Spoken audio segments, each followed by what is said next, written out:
जय हिंद दोस्तों, स्वागत है आप सभी का विजडम एजुकेशन पे।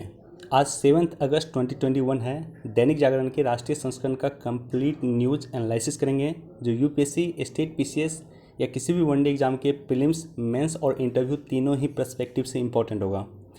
ये जो अगस्त महीना चल रहा है ये काफ़ी इम्पॉर्टेंट मंथ चल रहा है और ख़ास करके दो चीज़ों के लिए काफ़ी इम्पॉर्टेंट है। एक तो अगस्त क्रांति इसी समय हुआ था। 9 अगस्त को अगस्त क्रांति की शुरुआत हुई थी। ऑपरेशन जीरो आवर के माध्यम से जो है जितने भी हमारे नेताओं को गिरफ्तार कर लिया गया था, जेल में बंद कर दिया गया था। गांधी जी को, नेहरू जी को, राजेंद्र बाबू को, सभी लोगों को गिरफ्तार करके जेल में बंद किया गया था। तो ये अगस्त क्रांति के लिए काफ़ी इम्पोर्टेंट मंथ है। और साथ ही साथ 11 अगस्त को याद रख लेना, बिहार में सचिवालय गोली कांड हुआ था, ये भी काफ़ी इम्पोर्टेंट है। और साथ ही साथ ये जो अगस्त महीना चल रहा है, 6 अगस्त और 9 अगस्त का दोनों का दिन काफ़ी इम्पोर्टेंट है। 6 अगस्त को पहली बार परमाणु बम गिराया गया था हिरोशिमा पे। इस परमाणु बम का नाम था लिटिल बॉय। और 9 अगस्त को जो परमाणु बम गिराया गया था वो नागासाकी पे गिराया गया था, जिसका नाम था फैट बॉय। तो लिटिल बॉय और फैट मैन, ये दो परमाणु बम था। 6 अगस्त को लिटिल बॉय और 9 अगस्त को फैट मैन गिराया गया था परमाणु बम। हिरोशिमा पे 6 अगस्त को गिराया गया था, 9 अगस्त को गिराया गया था नागासाकी पे।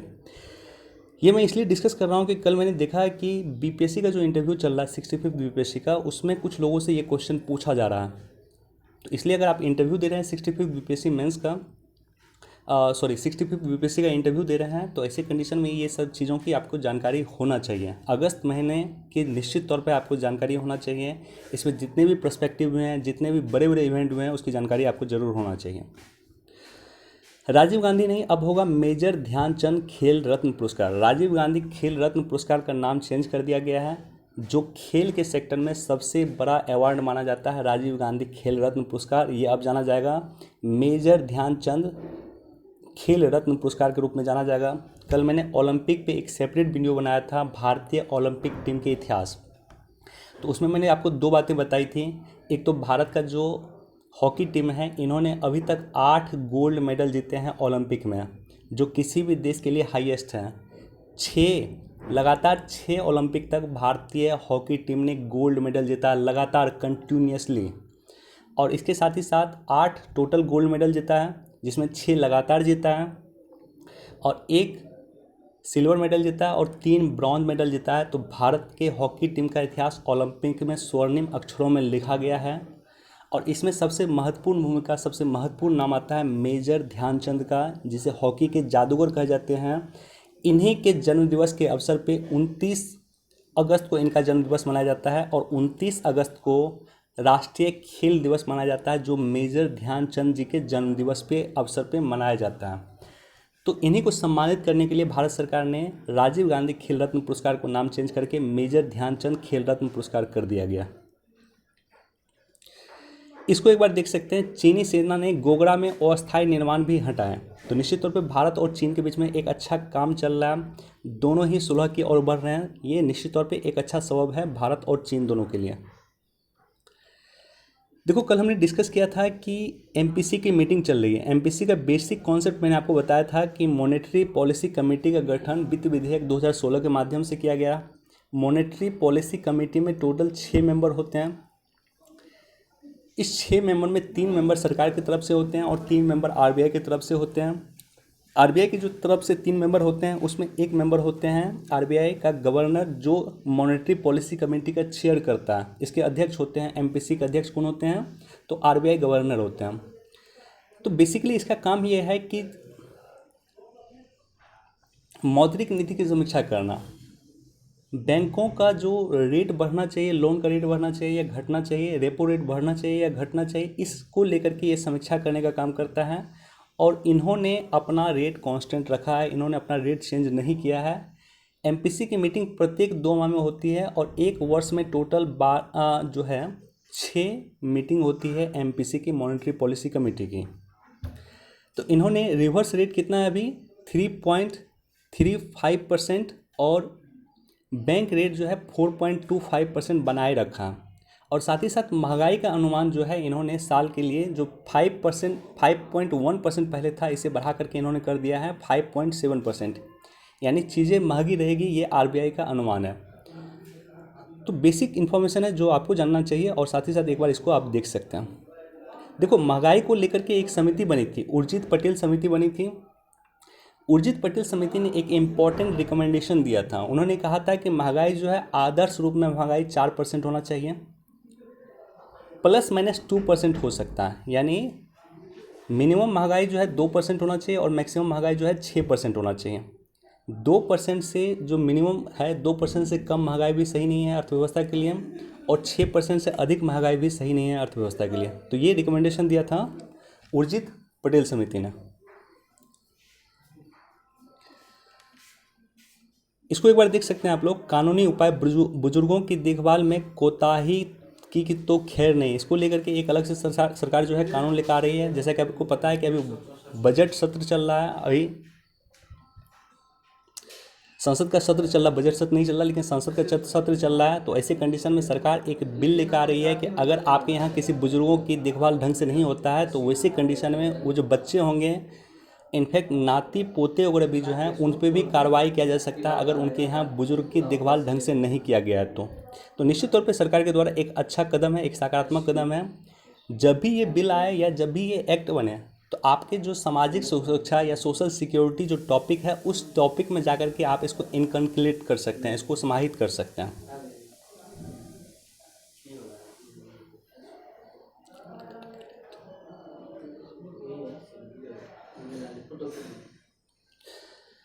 संयुक्त राष्ट्र में सुरक्षा परिषद में भारत की दावेदारी पर बदल रहा अमेरिका। देखो, यूनाइटेड नेशन सिक्योरिटी काउंसिल का जो है टोटल 15 मेंबर होता है। UNSC, United nation security council जो है, इसका टोटल मेंबर होता है 15।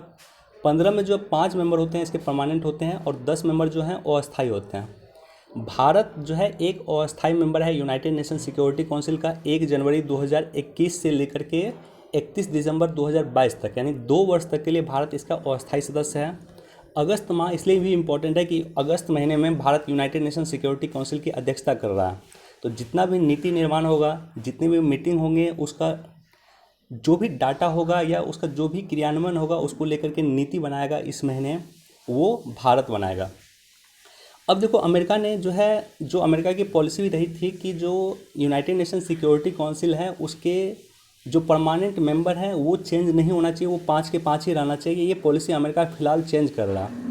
यानी निश्चित तौर पे ये भारत के लिए अच्छा कदम है। अमेरिका चाहता है अब कि Bharat United nation security council का परमानेंट मेंबर बने, और भारत की भी लगातार लड़ाई इस संदर्भ में रहती है कि यूनाइटेड नेशन सिक्योरिटी काउंसिल का रिफॉर्म्स होना चाहिए। 1945 में यूनाइटेड नेशन सिक्योरिटी काउंसिल की स्थापना किया गया था, और 1945 में जो यूनाइटेड नेशन सिक्योरिटी काउंसिल की स्थापना किया गया था, वो वर्तमान की आवश्यकता से बिल्कुल अलग है। तो ऐसे कंडीशन में प्राइम मिनिस्टर मोदी ने भी कहा था कि यूनाइटेड नेशन सिक्योरिटी काउंसिल का रिफॉर्म्स होना चाहिए। तो अमेरिका इसका समर्थन कर रहा है, लेकिन अमेरिका एक पेच लगा रहा है। अमेरिका एक पेच क्या लगा रहा है कि अमेरिका कह रहा है कि ठीक है, हम भारत का समर्थन करते हैं कि वो यूनाइटेड नेशन सिक्योरिटी काउंसिल का परमानेंट मेंबर बन सकता है, लेकिन जो वीटो का पावर है, वो वीटो का पावर हम भारत को नहीं देना चाहते हैं।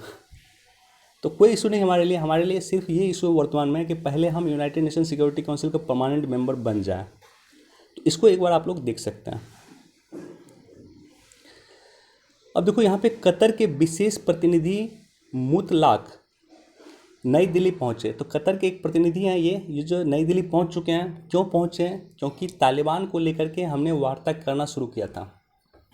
यूनाइटेड नेशन सिक्योरिटी काउंसिल का हमने तालिबान को लेकर के मीटिंग बुलाया था, भारत ने मीटिंग बुलाया था।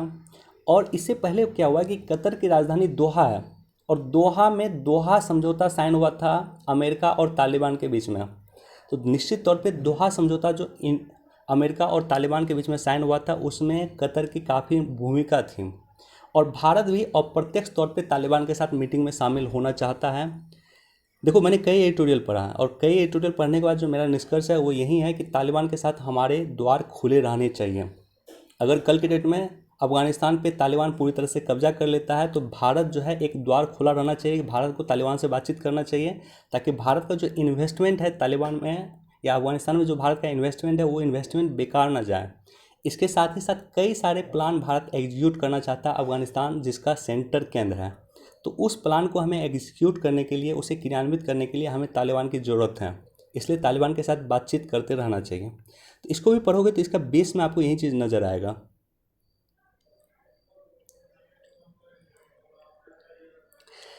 सिंधु जल संधि पे पाक से वार्ता करने का दिया सुझाव। देखो, संसद की अस्थायी समिति है, इन्होंने कहा है कि सिंधु जल संधि पे जो है पाकिस्तान के साथ हमें बातचीत करना चाहिए। तो सबसे पहले तो ये जाने कि सिंधु जल संधि क्या है। सिंधु जल संधि बहुत पुरानी संधि है, 1960 में ये साइन हुआ था। अब सोचो, इसका 60 ईयर हो चुका है और अभी भी क्रियान्वित हो रहा है। 1960 से लेकर के वर्तमान तक भारत और पाकिस्तान के बीच में कई युद्ध हो चुके हैं, इनफैक्ट 3 युद्ध हो चुके हैं, बावजूद ये संधि अभी तक कायम है। तो ये दोनों देश का कह सकते हो प्रयास है कि इस संधि को लेकर के दोनों देश चल रहा है। ये संधि नेहरू जी और अयूब खान जो है वहाँ के सेनाध्यक्ष थे, डिक्टेटर थे। तो नेहरू जी और अयूब खान के बीच में ये संधि साइन हुआ था और वर्ल्ड बैंक, विश्व बैंक ने इस संधि के लिए मध्यस्थता की थी।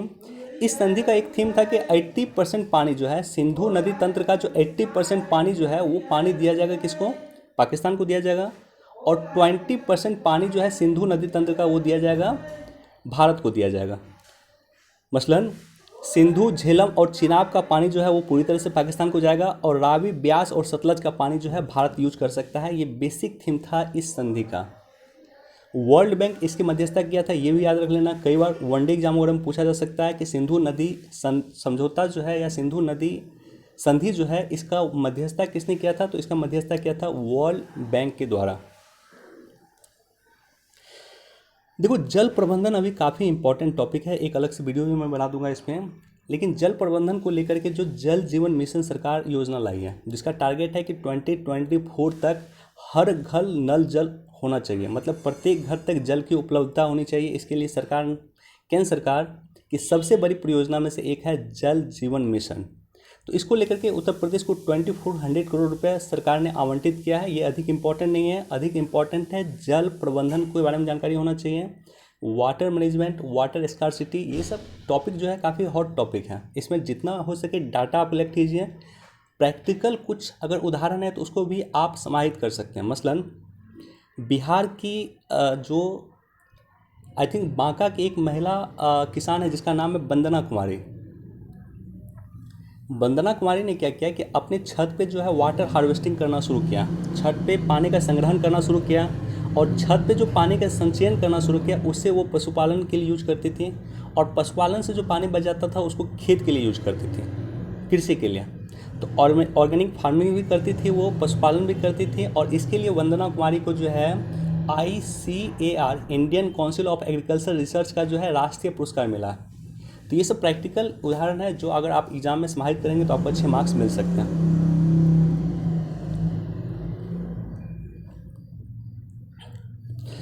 देखो, असम और मेघालय सीमा विवाद हल करने को आगे आए। कुछ दिन हमने पहले देखा था कि असम और मिजोरम के बीच में किस तरह से विवाद चला था।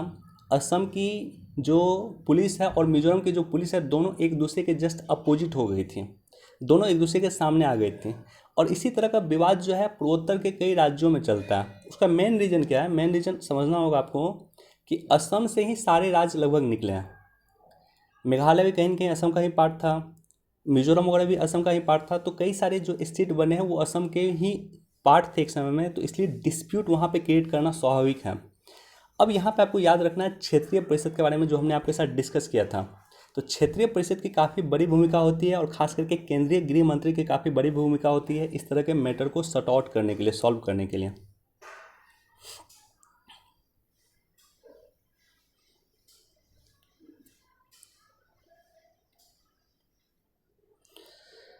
देखो, शर्मनाक हरकत करने वाले को देश देगा जवाब, इस तरह का चीज़ें नहीं होना चाहिए। हुआ क्या है कि एक महिला, ये वंदना कटारिया जी हैं, हमारी हॉकी टीम के खिलाड़ी हैं और हॉकी टीम ने हमारा काफ़ी अच्छा परफॉर्मेंस किया, ओलंपिक में टॉप 4 में रही हैं, मेडल नहीं जीत पाए लेकिन टॉप 4 में रही हैं। तो इनके घर पे उत्तराखंड के हरिद्वार में इनके घर पे जाकर के जाति सूचक शब्दों का प्रयोग किया गया और बाद में जो है उत्तराखंड पुलिस ने इस पर संज्ञान लिया है। जो लोग इस तरह का कार्य किए हैं उस पर निश्चित तौर पर एक्शन लेना चाहिए। हमें अपने खिलाड़ियों को प्रोत्साहन देना चाहिए, हतोत्साहित नहीं करना चाहिए।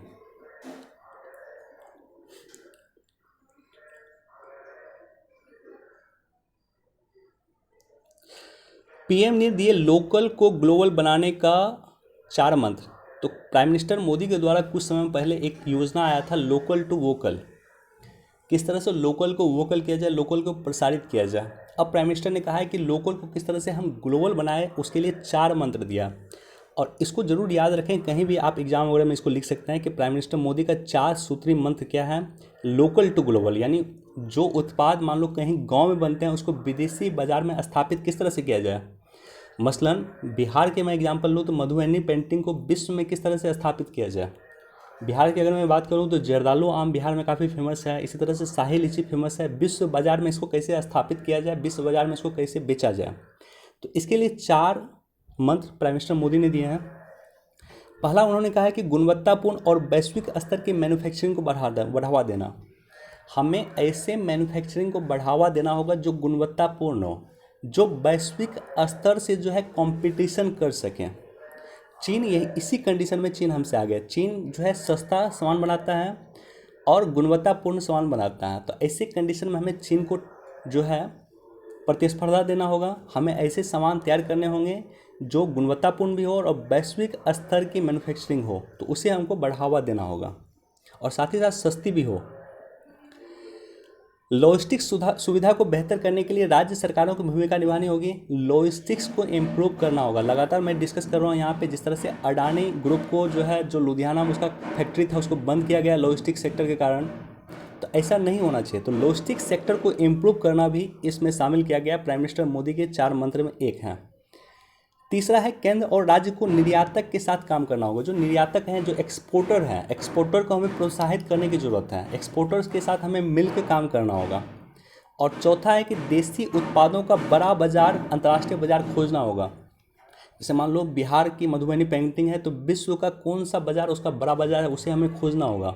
जर्दालू आम का विश्व का कौन सा बड़ा बाजार है, तो ये सब चमड़ा उद्योग का विश्व का कौन सा बड़ा बाजार है, तो ये सारा की सारी चीज़ें हमें खोजनी होगी। ये 4 काम करने होंगे, तभी हम लोकल को ग्लोबल बना सकते हैं प्राइम मिनिस्टर मोदी के अनुसार। और मुझे भी निश्चित तौर पर मैं सहमत हूँ कि ये चारों काम करने की आवश्यकता है और इमीडिएट आवश्यकता है।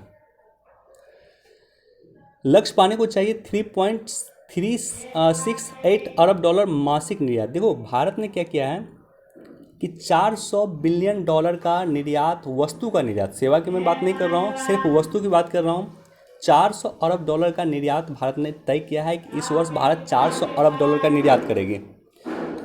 लगभग अभी हम वर्तमान में 4 महीने में, अप्रैल से फिनेंशियल ईयर शुरू होता है, अप्रैल, मई, जून और जुलाई में लगभग 106 या 110 डॉलर के आसपास हम निर्यात कर चुके हैं। अभी हमें जो बचे हुए 8 महीने हैं उसमें 33.68 अरब डॉलर अगर मासिक निर्यात करेंगे तो भी हम अपना टारगेट पूरा कर देंगे।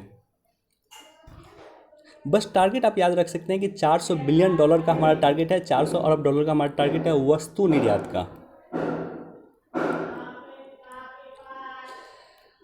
ऑलरेडी फर्स्ट पेज पे हमने इसके बाद डिस्कस किया है, एक बार इसको भी आप लोग देख सकते हैं। देखो ये काफ़ी इंपॉर्टेंट है एडिटोरियल, भारत के लिए ज़रूरी है ईरान के साथ। इसका रीज़न क्या है, इस एडिटोरियल को आने का रीज़न क्या है कि पिछले 1 महीने में 2 बार हमारे देश के विदेश मंत्री ईरान गए। अभी वर्तमान में जब मैं ये वीडियो रिकॉर्ड कर रहा हूँ तब हमारे देश के विदेश मंत्री ईरान में हैं। तो ईरान भारत के लिए इम्पोर्टेंस रखता है, क्यों रखता है मैं डिटेल से एनालिसिस करूँगा और कुछ मैं पॉइंट आपके सामने में रखूँगा। जो भारत के लिए ईरान जो है सामाजिक, आर्थिक और व्यापारिक सहयोग भारत के लिए काफ़ी पुराना रहा है। ईरान को फारस कहा जाता था, फारस के साथ हमारा रिलेशन काफ़ी पुराना था। सिंधु घाटी सभ्यता से ही ईरान के साथ भारत का रिलेशन रहा है। तो निश्चित तौर पे सामाजिक, आर्थिक और व्यापारिक संबंध हमारा ईरान के साथ काफ़ी मजबूत रहा है। सांस्कृतिक संबंध की बात करूँ तो वो भी काफ़ी महत्वपूर्ण रहा। आपको जानकर आश्चर्य होगा कि विश्व में सबसे अधिक शिया आबादी, ईरान जो है शिया मुल्क है, तो सबसे अधिक शिया आबादी कहाँ पे है, ईरान में है। और ईरान के बाद सबसे अधिक शिया कहाँ पे है, तो इंडिया में है। तो शिया आबादी विश्व में सबसे अधिक ईरान है और ईरान के बाद कहाँ पे, इंडिया में। तो हमारा जो है सांस्कृतिक संबंध भी है, हमारा धार्मिक संबंध भी ईरान के साथ काफ़ी मजबूत है। ईरान की राजधानी तेहरान में दूतावास के अलावा जाहिदाद और बंदर अब्बास ईरान का शहर है, जहाँ पे भी भारत के वाणिज्यिक दूतावास हैं। तो एक तो ईरान की राजधानी तेहरान में हमारा दूतावास है और साथ ही साथ जाहिदाद और बंदर अब्बास में भी भारत के वाणिज्य मिशन है या वाणिज्य दूतावास हैं। ईरान के रास्ते भारत, मध्य Asia, Tajikistan, Uzbekistan, Kazakhstan, Kyrgyzstan, Turkmenistan, रूस और अफगानिस्तान में आसानी से दखल हो सकता है। तो पाकिस्तान चूँकि हमें रास्ता नहीं देता है इन देशों में जाने के लिए, तो ऐसे कंडीशन में हमें इन देशों तक पहुंचना है तो हमें ज़रूरत है किसकी, तो ईरान की ज़रूरत है। और इसलिए भारत ने ईरान में चाबहार बंदरगाह को डेवलप किया है। चाबहार को डेवलप करने का ही बेसिकली रीज़न था कि हमें इन देशों में, मध्य एशिया के जो देश हैं, इन देशों में हमें एक्सेस चाहिए, तजाकिस्तान, उज्बेकिस्तान, कजाकिस्तान, किर्गिस्तान वगैरह में। और साथ ही साथ चाबहार को डेवलप करने का दूसरा रीज़न क्या है कि चाबहार से महज 80 किलोमीटर डिस्टेंस पे है ग्वादर पोर्ट, ग्वादर बंदरगाह। ग्वादर बंदरगाह को डेवलप कौन कर रहा है, चीन। तो ऐसे कंडीशन में ग्वादर बंदरगाह की निगरानी के लिए भी हमें ईरान की ज़रूरत है। वैश्विक भू राजनीतिक समीकरण के लिए ईरान का महत्व काफ़ी बढ़ गया है। अब देखो, वर्तमान में इस एडिटोरियल की मैं बात करूँ तो इसमें 2 पॉइंट बताया गया है बेसिकली। पहला पॉइंट ये बताया गया है कि वर्तमान के जो भू राजनीतिक समीकरण है उसके लिए ईरान का काफ़ी महत्व बढ़ गया। क्यों ऐसा किया गया? क्योंकि तालिबान के प्रति दोनों देशों का दृष्टिकोण सेम है। भारत का दृष्टिकोण भी सेम है तालिबान के प्रति, और ईरान का दृष्टिकोण भी सेम है। ईरान जो बॉर्डर अफगानिस्तान के साथ लगती थी वहाँ पे अपने सेना की तैनाती वो कर चुके हैं ईरान। तो ईरान, अगर अफगानिस्तान में हमें तालिबान के प्रभुत्व को, तालिबान की भूमिका को सीमित करना है तो हमें ईरान की आवश्यकता है। और साथ ही साथ भारत की जो ऊर्जा ज़रूरत है, भारत की तेल की ज़रूरत है, गैस की ज़रूरत है, इसके लिए भी हमें ईरान की आवश्यकता है। तो निश्चित तौर पे भारत के लिए ईरान काफ़ी महत्वपूर्ण है। अब देखो कुछ चुनौती क्या है। अगर ईरान हमारे लिए इतनी ज़रूरत है तो वर्तमान में भारत के साथ ईरान का रिलेशन कुछ सही नहीं चल रहा, उसके पीछे क्या कारण है? तो पहला कारण है कि आर्टिकल 370 पे ईरान ने खुल के भारत के विरोध में बोला था। और इसी तरह से दिल्ली जो दंगा हुआ था, दिल्ली दंगा को लेकर के भी ईरान ने क्रिटिसाइज़ किया था भारत को। सबसे इम्पॉर्टेंट रीजन में से यह है कि $400 बिलियन का निवेश जो है चीन ईरान में करेगा। चीन ने घोषणा किया है कि वो $400 बिलियन, काफ़ी बड़ा अमाउंट होता है, जो ईरान में निवेश करेगा। तो चीन का प्रभुत्व ईरान में काफ़ी बढ़ रहा है, जो भारत के लिए चुनौती का सबब है। ईरान नाभिकीय समझौता से अमेरिका का अलग होना, अमेरिका जो है वर्तमान में ईरान न्यूक्लियर डील से अलग हो चुका है, तो वो भी निश्चित तौर पे भारत के लिए सबब है। क्यों? क्योंकि न्यूक्लियर डील से जैसे ही अमेरिका अलग हुआ वैसे ही अमेरिका ने भारत को कहा कि आप जो है ईरान के साथ जो आपके संबंध है उस संबंधों को सीमित कीजिए, आप तेल खरीदना बंद कीजिए ईरान के साथ। अगर आप तेल खरीदना शुरू कीजिएगा या जारी रखिएगा तो हम आप पे प्रतिबंध लगाएंगे। तो चूँकि अमेरिका ने भारत को धमकी दी कि आप तेल ईरान से खरीदना बंद करें, और भारत ने जो है कह सकते हो प्रतिबंधों के डर से एक तरह से भारत ने तेल खरीदना बंद कर दिया था ईरान के साथ। तो इसलिए भी अगर ईरान न्यूक्लियर डील से अमेरिका बाहर चला गया तो ये बहुत बड़ा रीज़न था भारत ईरान संबंधों को प्रभावित करने का। और एक इम्पॉर्टेंट फैक्ट देखोगे कि जो खाड़ी देश हैं, खास करके आपको सऊदी अरब हो गया, यूएई हो गया और इजराइल हो गया, ये 3 जो देश हैं, तीनों के साथ भारत के रिलेशन काफ़ी स्ट्रॉन्ग है। और ये तीनों की जो दुश्मनी है एक तरह से, वो है आपको ईरान से। हमने देखा है कि जो इजराइल फिलिस्तीन विवाद हुआ था उसको किस तरह से ईरान सपोर्ट कर रहा था, खास करके हमास जो आतंकवादी संगठन था फिलिस्तीन को, उसको ईरान समर्थन कर रहा था। इसी तरह से यूएई और सऊदी अरब के लगातार हम देखते हैं कि ईरान के साथ किस तरह से दुश्मनी चलती रहती है। और इन तीनों देशों से, इजराइल से, यूएई से और सऊदी अरब से, तीनों से भारत के अच्छे संबंध हैं। तो देखो, अंतर्राष्ट्रीय संबंध में यही होता है। अंतर्राष्ट्रीय संबंध में कुछ पॉजिटिव पॉइंट होते हैं, कुछ नेगेटिव पॉइंट होते हैं। हमें क्या होता है कि एक संतुलन की स्थिति और अपने हितों को लेकर के चलना होता है। इसलिए अमेरिका के एक विदेश मंत्री थे, उन्होंने एक काफ़ी अच्छा कोटेशन दिया था कि अंतर्राष्ट्रीय संबंधों में ना तो परमानेंट दोस्ती होती है और ना ही परमानेंट दुश्मनी होती है, बल्कि परमानेंट हित निहित होता है। किसी भी देश का जो अपना हित होता है वो निहित होता है, और इसी हित के अनुसार वो देश काम करने का कोशिश करता है।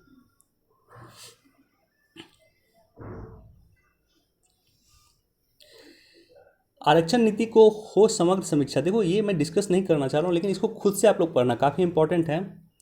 इम्पॉर्टेंट क्यों है कि 102 संविधान संशोधन, 102 संविधान संशोधन है, इस संविधान संशोधन के माध्यम से ओबीसी को राष्ट्रीय आयोग का दर्जा दिया गया। अत्यंत पिछड़ा वर्ग को राष्ट्रीय आयोग का दर्जा दिया गया। और उसके बाद एक कमीशन की स्थापना सरकार ने कर दी है। इस कमीशन का नाम है रोहिणी आयोग। देखो यहाँ पे है, अक्टूबर 2017 में सरकार ने रोहिणी आयोग कमीशन की स्थापना कर दिया था। अब देखो हुआ क्या है, इस इशू क्या हो रहा है, इशू ये हो रहा है कि ओबीसी में लगभग 2500 कम्युनिटी हैं, 2500 से अधिक कम्युनिटी ओबीसी में शामिल है, 2500 से अधिक जाति के लोग ओबीसी में शामिल है। लेकिन इसका जो फ़ायदा ओबीसी के आरक्षण का मिल रहा है, चाहे वो यूनिवर्सिटी में हो, यूनिवर्सिटी के एडमिशन में हो, चाहे सरकारी नौकरी में हो, वो लगभग 10 से 12 या 10 से 15 में कहूँ तो ओबीसी जाति को ही मिल रहा है। तो यानी ये जो 2500 जाति टोटल हैं, उस 2500 जाति में केवल 10-15 जाति को ही इसका फ़ायदा मिल रहा है। तो इसी को लेकर के रोहिणी आयोग बना था 2017 में, और रोहिणी आयोग रिकमेंडेशन अपना देगा कि किस तरह से ओबीसी के अन्य जातियों को भी अधिक से अधिक फ़ायदा दिया जाए। तो देखते हैं उस समिति की क्या रिकमेंडेशन आती है, लेकिन इसको आप लोग ज़रूर एक बार पढ़ें।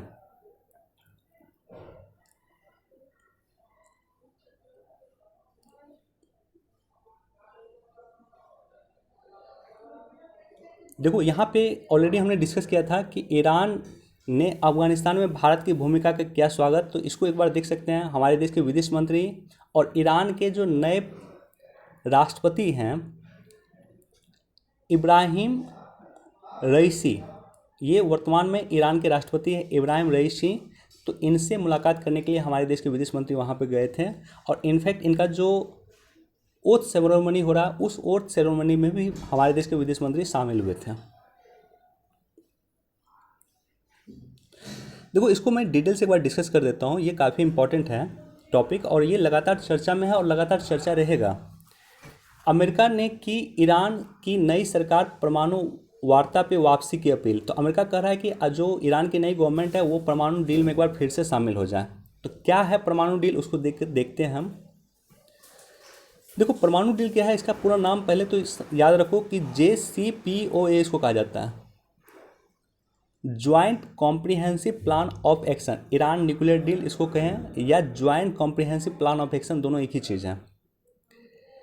2015 में लंबे कूटनीतिक पहल के बाद अमेरिका सहित 5 देशों ने ईरान के साथ जो है न्यूक्लियर डील पे साइन किया।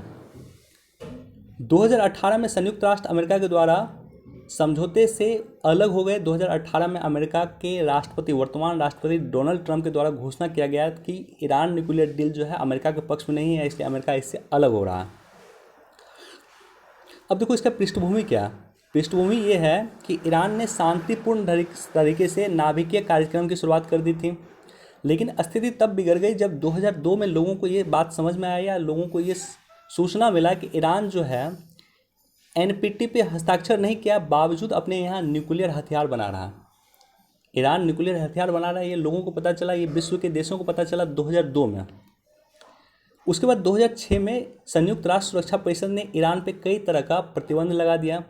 साथ ही साथ संयुक्त राज्य अमेरिका और यूरोपीय यूनियन ने भी ईरान पे कई तरह का प्रतिबंध लगा दिया। क्योंकि आप अपने यहाँ न्यूक्लियर हथियार डेवलप नहीं कर सकते हैं, और इसी कारण यूनाइटेड नेशन सिक्योरिटी काउंसिल ने ईरान पे प्रतिबंध लगा दिया। अब देखो चूँकि यूनाइटेड नेशन सिक्योरिटी काउंसिल ने ईरान पर प्रतिबंध लगा दिया, तो ऐसी कंडीशन में ईरान की जो माली हालत है वो काफ़ी ख़राब हो गई, आर्थिक हालत काफ़ी ख़राब हो गई। और इसके बाद जो है जुलाई 2015 में ऑस्ट्रिया की राजधानी वियना में सुरक्षा परिषद के सभी देश, मसलन अमेरिका, रूस, चीन, फ्रांस, ब्रिटेन और जर्मनी, यूरोपीय यूनियन ने ईरान के साथ परमाणु डील साइन किया। जुलाई 2015 में किया था। अब देखो इसे कहा जाता है P5+1, कई जगह आपने सुना होगा P5+1। तो P5 क्या है, permanent member of United nation security council. 5 अस्थायी सदस्य जो हैं USA, रूस, चीन, फ्रांस और ब्रिटेन। तो ये 5 देश और प्लस एक जर्मनी, ये 6 देश मिलकर के न्यूक्लियर डील साइन किए थे ईरान के साथ। तो ईरान परमाणु डील में ये 6 देश शामिल थे, यूनाइटेड नेशन सिक्योरिटी काउंसिल के 5 अस्थायी सदस्य प्लस एक जर्मनी। तो इस समझौते में सामने कुछ शर्त रखा गया। पहला शर्त यह था कि ईरान जो है संवर्धित यानी इनरिच्ड यूरेनियम के भंडार को कम करेगा। इसके तहत ईरान उच्च संवर्धन यूरेनियम का 98% हिस्सा जो है वो नष्ट करना था या देश के बाहर भेजना था, ताकि उसका परमाणु कार्यक्रम पे विराम लग सके। और साथ ही साथ international atomic energy agency IAEA Iran के उस स्थलों का निरीक्षण भी कर सकती थी जहां ईरान अपना परमाणु कार्यक्रम चला रहा था। इस समझौते के तहत ईरान पे हथियार खरीदने का 5 साल और मिसाइल पे 8 साल तक का प्रतिबंध लगा दिया गया था। और साथ ही साथ उसके बाद ईरान को कई सारी छूट दिया गया था। तो ये बेसिक कॉन्सेप्ट था इस डील का। अब इस डील में क्या है कि अमेरिका कह रहा है कि ठीक है, एक काम कीजिए, आप वापस आइए, और ये काफ़ी ज़रूरी है। आप ये बात समझो कि अगर ईरान न्यूक्लियर डील साइन नहीं होगा तो ऐसे कंडीशन में एक बार फिर जो है चीन का प्रभुत्व काफ़ी हद तक ईरान पे बढ़ जाएगा। चीन वैसे भी $400 बिलियन ईरान पे निवेश करने का डिसाइड कर चुका है। तो ऐसे कंडीशन में जो है ईरान जो है पूरी तरह से चीन के पक्ष में चला जाएगा, जो भारत के लिए सही नहीं है, जो यूएसए के लिए सही नहीं है, जो पश्चिमी देशों के लिए भी सही नहीं है। तो इसलिए ईरान न्यूक्लियर डील का इंपॉर्टेंस वर्तमान में काफ़ी बढ़ गया है, ताकि ईरान जो है भारत के साथ ईरान के संबंध अच्छे रहे, या यूरोपीय देशों के साथ भी भारत ईरान के संबंध अच्छे रहे, चीन के पक्ष में वो ना जाए।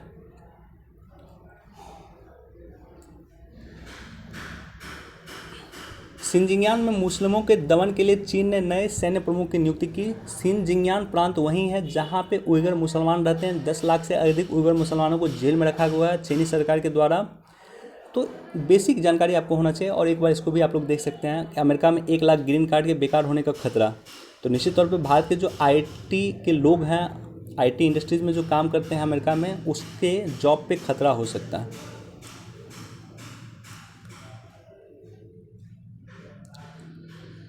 चलिए, आज हमारे पास इतना ही था। वीडियो देखने के लिए धन्यवाद। Thank you so much. Please do like, share and subscribe. Thank you.